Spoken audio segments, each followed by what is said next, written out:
Hi, this is Jordan. And I'm Bryan, and you're listening to The Quality Varies.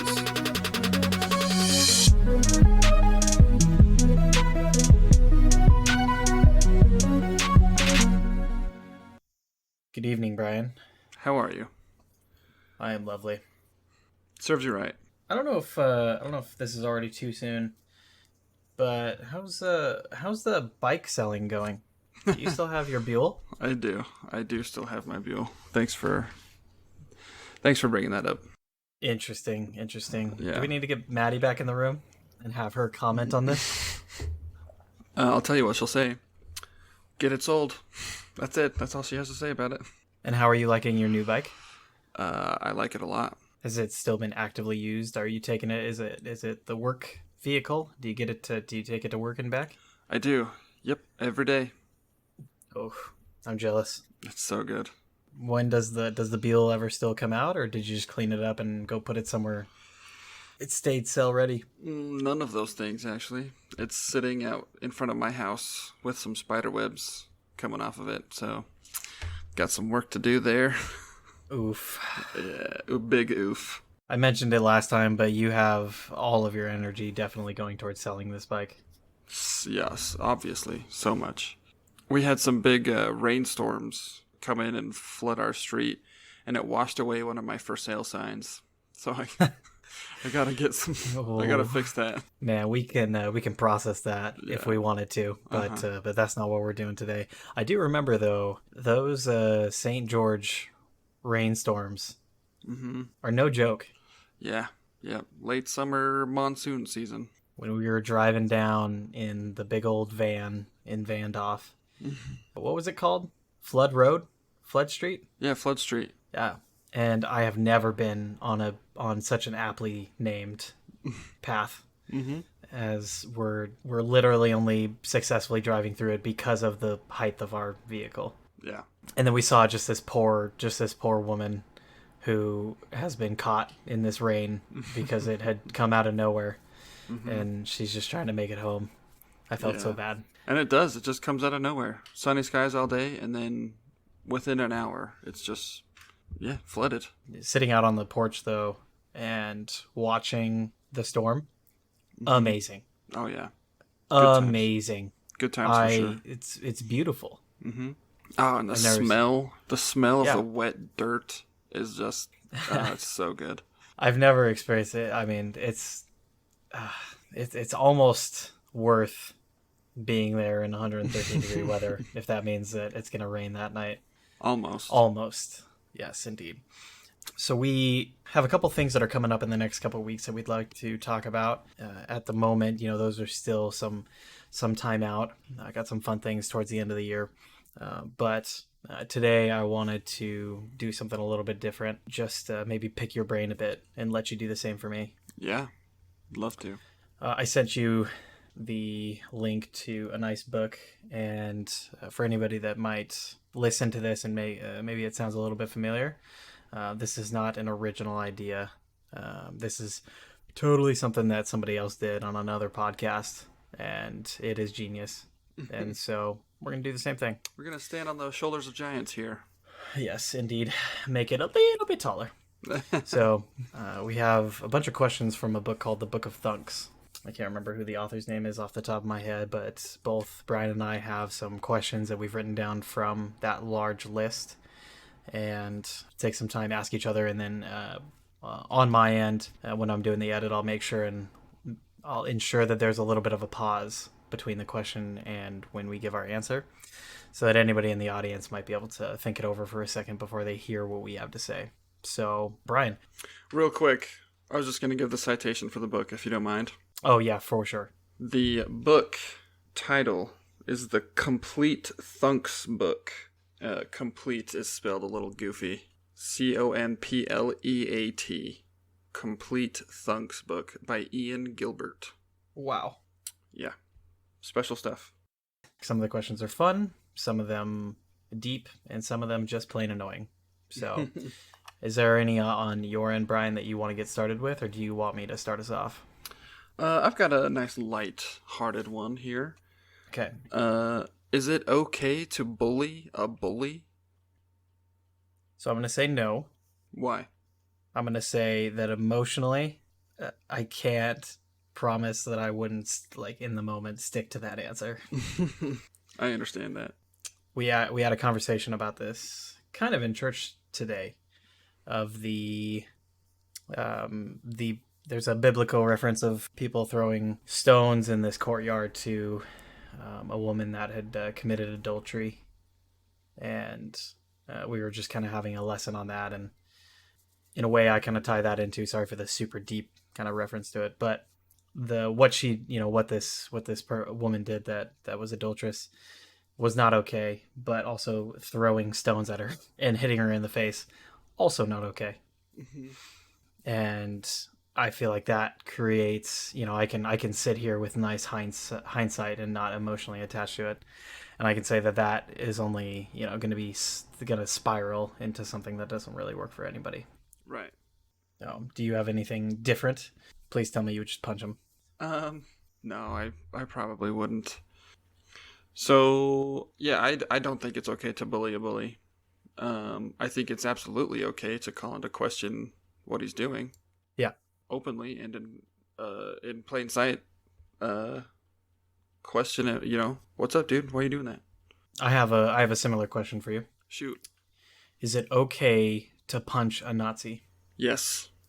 Okay. All right. So, explain. So a bully is typically somebody who is lashing out for attention. They've got some issues going on, and the only way they can think to deal with those issues is to project their issues onto somebody else, or project their suffering onto somebody else in the form of bullying. Nazis are just bad people, yeah.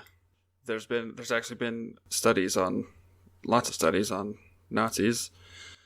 Stanley Milgram did a famous one, the Stanford Prison Experiment.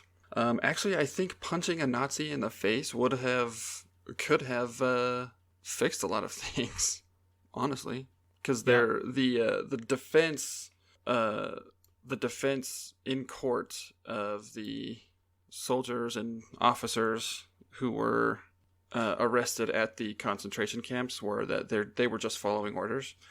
So I think a punch in the face might have actually recalibrated their thinking and woken them up to their reality that they're just being horrible people. Fascinating. Yeah. So if there was a Nazi in St. George just preaching on a street corner, mm-hmm. Is it okay to punch him in the face? Or her? Well, I'd try to talk to him first, but yeah, if they wanted to preach their thoughts physically, then I would have no problem preaching my thoughts physically. No, they're not. They're not physical at all. They're not. So okay, so they're just. Yep. They're just screaming Nazi things. Oh yeah, absolutely, I would. All right. For sure. I like it. Yeah. These are just flowing right into each other, Jordan. It's like we planned it, but we both know that's not true. That is definitely not true. Okay, if humans are the only racist species, is it for a reason? If humans are the only racist species, is it for a reason? Are we the only racist species? I don't know. It says if. I mean, I think I can only speak for me personally that the experiences that I've learned from being aware of that and those types of issues and those types of struggles that people go through have definitely probably made me a better person in regards to my interactions with other people. As far as if it's for a reason, I think I would have both a spiritual answer, which is just yes, and a logical answer of like a guns, germs, and steel answer of we're all just animals that want to be better than each other. Why did you say yes spiritually, in a spiritual context? Because struggles come up in many different ways. That is one of the many things that the world puts on some people's plate. If that makes sense. Yeah. Yeah, I get that a lot. Yeah, everybody has different challenges, and yeah, overcoming racism is definitely a lot of people's challenge. Yeah, and I think so. Like my perspective is I'm a I'm a just a white dude, just a pasty white guy. Just a white dude. Yeah, just some pasty white guy. But I still get to challenge myself to be. I get to be part of the conversation, Mm-hmm. and people that are struggling with racism. That's not just people that are victims of it. People, it's still somebody. It's still a big part of somebody's life if they struggle with being having those types of opinions and processing through that, and that's certainly an imperfection that they get to work through. There's a lot of people that I've known throughout my life that they say something, I'm like, man, that is not okay. Mm-hmm. And they get to, the world is certainly moving on, and they get to process through and challenge themselves on that as well. I don't know if that makes sense. Yeah, for sure it does. All right. Should prisons we're just going to keep going down this rabbit hole. Good. Should prisons be nice places? I think they should. I think I think that the penal system should be a nice place to be, and it should teach you how to be a nice person. I think the current model of being punished for your actions doesn't really work. I think the countries of Portugal and Sweden have invested very significant sums of money into transforming their penal systems into just giant rehab networks, Yeah. where some prisons focus on, like thieves or, how should I say this? Deviant sexual behavior. There's specific Yeah. places for that in those countries where they get rehabilitated and they become healthy, functioning, contributing members of society after that. And I think I think prisons should be at least nicer than they are. There's a lot of things that I'm ignorant on, but one of the things that I started to become passionate about through the sheer coincidence of having to you write college papers, you got to find topics for college papers, and Yep. you're forced to learn It's a weird. lot about a topic in a week. It's weird how they do that in I know. college. The American prison system, America certainly does a good job at a lot of things. I would not personally rank our incarceration and like prison stuff as like being at the very top of that list of great things that we do Right. as a country. Mm-hmm. And there's a lot of different, issues that are subsets of that, as a lot of prisons are private companies Mm-hmm. that have quotas to fill.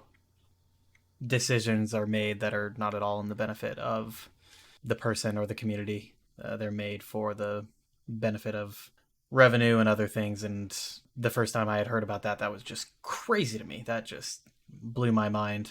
Then you get into as far as it being a company, you get into all the different layers of their one company, and then you also have other companies that are involved with the food, for example, in a prison or other things. And so a lot of private companies being a part of what maybe isn't the best place to have a for-profit or several for-profit organizations Yeah. involved Yeah. seems kind of weird. Uh-huh. Yeah, because as soon as you make something profitable, somebody has a vested interest in keeping it the way it is and not necessarily improving. Yeah. Right. Our rates are just crazy compared to every other country in the world, Mm-hmm. as far as all that stuff goes.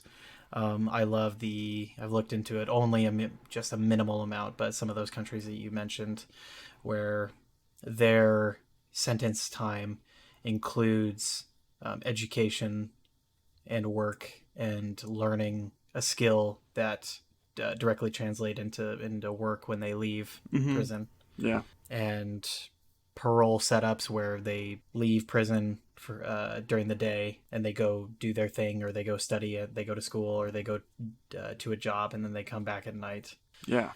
Lots of different things. And then the whole other side of it that you mentioned, where there's a lot of medical or addictive type stuff that we put people in jail for, Yeah. that it would most times be more appropriate to take a medical approach to it, a more health approach instead of just a justice approach to it. Right. So I find all that fascinating, super scary. Not like I said, not at the top of the list of reasons to be proud of this particular country. There's certainly a lot of them, but yeah, prisons are not one of those things. Right. So you can tell where I stand. I agree. Yeah. Good. Let's see. Which one? All right. How about this one? Should euthanasia be given to those who are so ill that they are unable to take their own life? Oof. Is euthanasia just physician-assisted suicide? Okay. That's a super awkward question to ask sitting at a desk, analyzing it logically. Yes, that's why I asked it. I mean, I don't know any, I have never been in that situation, and I don't know what the emotions could possibly be in that situation. I think spending a fairly large amount of time attempting to get consent would definitely be preferable. But otherwise, if either at the end of that, or if that's not possible, I could see situations where the answer would be yes. Really? Like what? Yeah. If it's hard to put into words, because I've never been in the medical field. And again, if there was no way for them to give consent, then I don't even know if there's protocol for it. Does a family member get to make that choice? I don't even know. Are you thinking if somebody's on life support? Sure. That's kind of what's in my head. Oh, okay. So yeah, that's a different thing. That's if somebody's unconscious, has been unconscious for a while, and is not likely to return to consciousness soon, then that is the family's choice. We actually had to pull the plug on my grandma earlier this year because she was brain dead, and she was never gonna wake up, and so that was my dad and his siblings' choice. This question is more along the lines of a person is fully conscious and aware of the world around them, and they want to die for whatever reason. Should a doctor be able to kill them with, administer a lethal dose of, whatever, because they don't want to live anymore? Should that be allowed? Yes. Really? Yes. Explain. I'm sure that I could be presented info that might change my mind. But I think that the greatest gift that we have is agency, and if somebody wants to make that choice, and they have verbalized that, then and it's for a medical, and it's because of I don't know, if I certainly don't like it, but that's the answer that I lean on. Is yes, because of free agency. Interesting argument. I can see that. Because if they were able, then they would have the ability to just, if they had the physical ability, they could just turn the dial. They have the agency to do that. But since they physically can't do that, yeah, that's my answer. Okay. Follow-up question. You're the Yeah. doctor. Sitting in this desk, yeah, I would say that yes, I could totally see myself being in that position and then being like, yo, heck no, I was an idiot. No, I wouldn't do this. Mm-hmm. But yeah, I my answer would still be yes. You would help somebody. You'd help somebody die if they asked you. In that you said if they physically couldn't do it themselves. Right. Right. They are unable for whatever reason to end their own life, and they're asking you, the doctor, to kill them. Mm, yeah, it would have to be. I mean, it would have to be because of like they're in the hospital because of like it would have to be like a case by like I would Yeah. sit there like a dick and justify it on a case by case basis, Sure. Absolutely. and it would like immense pain that was never gonna go away. Mm-hmm. Something else, but I could totally see for the same reason to just saying no to them, and I feel extremely uncomfortable being like the executioner in a literal sense. Mm-hmm. But at the same time it just feels very wrong like keeping that away from them, Interesting. if that makes sense. Yeah. Like there's a bunch of reasons why I would say no, but there's also like a discomfort of keeping that away from them. I don't agree with the choice of taking your own life, and that's a whole different conversation. Mm-hmm. But taking that ability away from somebody else is also something that is uncomfortable. Fascinating.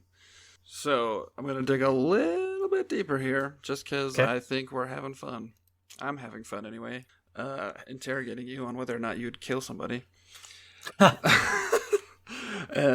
And since this is being published, we do have incriminating evidence if your grandma, who you happen to be taking care of, suddenly passes away. Just saying. I am not taking care of my grandmother. My grandmother is more active than I am. Oh, all right. Well, My grandmother just now at 80 years old retired from being a massage therapist. Wow. Yes, and she still teaches. She retired from that. She did not retire from teaching dance. So, Oh gosh. Okay. Well, good. I guess you're off the hook. thank you. So, as the doctor in that situation, this patient comes to you with like they're paralyzed from the neck down. Yeah. They can't move, right? And they ask you, doctor, I got in a car wreck, and I know it's not your fault, but I want you to kill me. I want you to administer a lethal dose of morphine so I don't have to live like this. Even though you had nothing to do with the accident, you didn't give them any of their trials or challenges, you would still honor that choice that they're making, or that they want to make. What I'm saying is I could see that being an option at the end of a tunnel of trying to figure things out. Okay. I mean, it would be there's a ton of things that I mean, if the family said no, then I probably, even if they wanted to do it, I would probably say no. Mm-hmm. Which goes against my thing about free agency, but I get to give my own answers here. Yeah, absolutely. There's another thing of like we do it with animals, if and maybe that's a different thing, but I think if it is. if animals are experiencing a certain level of pain, then we make that decision for them. Mm-hmm. So yeah, Interesting. Good stuff. I'm so totally gonna regret that being broadcasted. Yeah, no, I saw that question and I thought, man, there is so many layers to this, because like you said, there's the person's agency that they want something to happen, and who am I to deny that, right? But also, like, do I want that blood on my hands, and will there be blood on my hands, right? Yeah, Not just in the law, but like thinking eternally, like, will this be reflected on me as a murder, or will this be reflected on me as like taking away someone's agency, which is also a very big deal. Yeah, there's a and, lot there's a lot there, and I don't know, I don't know the answer. And that's the focus that. Yeah, I mean that's really I don't know. I mean, I guess the better way to put it is I don't have an answer, Mm-hmm. but I certainly don't like the idea that I just like I don't like the idea that I would be the person taking their life. I don't like the idea that I would be the person taking their free agency, like you Right. said. Right. Yeah. So, because that, I mean, my own life experiences has let me value free agency above almost all else. I mean that Hmm. I've gained an appreciation of that blessing Yeah. on a spiritual level. Yeah. Yeah. So, That's a big thing. Agency. gosh dang it, Brian. Okay, so what was yours? I mean, My what's your answer? answer? Yeah. Um, like you said, there's a spectrum here, right? There's a lot of things that could be going on in a situation like this. But I think across the board, it's still a no for me. I don't agree with that. I don't agree with taking your own life ever. I don't agree, and I definitely would not. I would definitely wouldn't, under almost any circumstance, be the doctor that assisted in a suicide. Yeah. Yeah. Uh, yeah. I to justify that against the nice little discussion we had about agency is also we're each here to have an experience, and everybody has a different experience, and maybe being a paraplegic is just part of your experience now, and now you get to figure out how to still be a good person and still fit into the world as a paraplegic now, in like a and not just in like a day-to-day sense, but in like a grand, like eternal sense. This is what I get to deal with now, right? This is not just something that happens. Like, this is now my life that I get to find my way through. Does that make sense? It does. Like you and I have our journeys, Yeah. right? And really, who knows if tomorrow we're in a hospital bed and can't feel our fingers, and that would just be what the rest of our journey looks like. And so I personally am not willing, and would not be willing, I don't think, to let somebody just stop their journey because of something like that. Yeah. You're convincing me more to that side of it. I think, and I think as well, I think in the moment, I think I would justify taking away that choice sooner than I would justify killing somebody. Like, Yeah. I have a problem. I have a problem with both of those things, and I think I would handle mentally one of them faster Right. than the other. Right. Yeah. And so realistically, I think that's how it would go. Is I wouldn't like either of them, but I would choose to not let them do that more than I would choose to take their life. Mm-hmm. Yeah, it's a tough one. Gosh, thanks, Brian. You're very welcome. Okay, one more question each, and then we'll wrap it up, and maybe we'll do this again sometime in the future. Yes. If a robot waiter brings you a drink, should you say thank you? Okay. Oh gosh. So Maddie was just in here before we started recording, and she told me. I swear we're not. She told me two things. She told me you can't talk about Rick and Morty, and you can't. Which I'm prepared to defend with the power of editing. I'm not talking about Rick and Morty. Okay. Okay. I'm not doing it. And she told me not to talk about Nier Automata, but I'm gonna talk about Nier Automata here. So I've been playing this game called Nier Automata. That the protagonists they're robots. They're robots. They're highly advanced androids who can basically feel emotion. Yeah. And they're fighting. The bad guys are the machine life forms, which they can't feel emotions. They're super simple, like basically the level of complexity that, and like any real robots in the modern world would have. Like, they're just very simple, like move up and down. Yeah. And like in the video game, they hit you and they attack you, but very exceedingly simple machines. And so sentient machines versus not sentient machines. right. But then like 10 minutes into the game, you start seeing these lesser machines start to show sentience and have emotions, and you still have to kill them all. And like the whole game is about like these two different kinds of robots that basically their code evolves to understand emotion and then contemplate what the self is. And it's an amazing story. And I know one of our listeners, Steven, I've been talking with him about this endlessly, and it's just such a phenomenal story. And the storytelling is just unbelievably delicate and immaculate and heartbreaking. It just ruthlessly punishes you emotionally for playing the game. And I love it. So what's the verdict? I would think a robot that gave me a drink. Okay.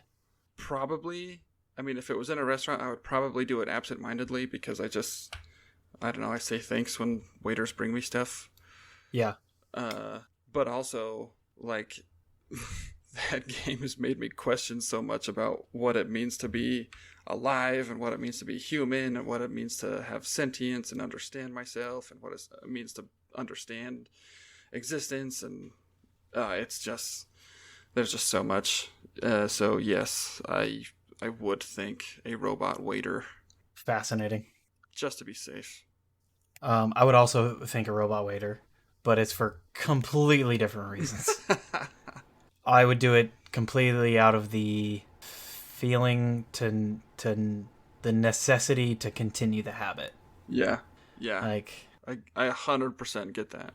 For me, when there's a lot of things. I was a very poor driver when I first got my license. Mm-hmm. And there's a lot of things I do these days. Let's say it's midnight, I'm going through a roundabout and I get to the end and then I gotta merge and all this intricate stuff and there's nobody around me. Mm-hmm. I still try to do all the things and all the turn signals and turn into the right lane because I feel the need to perpetuate the habit of doing those things. Mm-hmm. And the same thing with like talking to, if there was a robot waiter, I would feel the need to necessitate the courtesy and the etiquette so that I don't ever not do it in front of a real person. Right. Sounds like you had good parents. Yeah, sure. Parents, you can take that one. How's your dad doing, by the way? He's joined the real estate family. Yay. He does real estate in Tennessee now. Yeah. And it's fantastic. I met him halfway because he always wanted me to do sales and whatever the heck he was doing. Yeah. And I never wanted to do sales at all. So I find a happy medium in I am doing sales, but he's doing sales in the thing that I was doing first, not the other way around. So I'll take it. Yeah, take that, Dad. I enjoy it. Okay. Well, that's all that we got for today, folks. I'm gonna run off and I'm gonna go do some yoga. Wow. Now, yes, indeed, and I'm gonna ride my motorcycle there to yoga. Ugh, so good this boy. This is gonna be a great experience. But we got big D&D conversations coming up. Yes. We talked about bringing up ego and having an in-depth conversation about that here in the future. Mm-hmm. Prepare for more sentient robot talk from me. Oof. Okay. And then we got some guests lined up. So I look forward to it. Thanks, Brian. Thanks, Jordan, and thanks for listening. And remember, don't believe anything we say. Ooh, indeed. Okay. Yeah, the whole kill somebody thing. Yeah, don't believe anything we say. Don't believe anything we say, especially this episode. Especially this episode. Goodbye.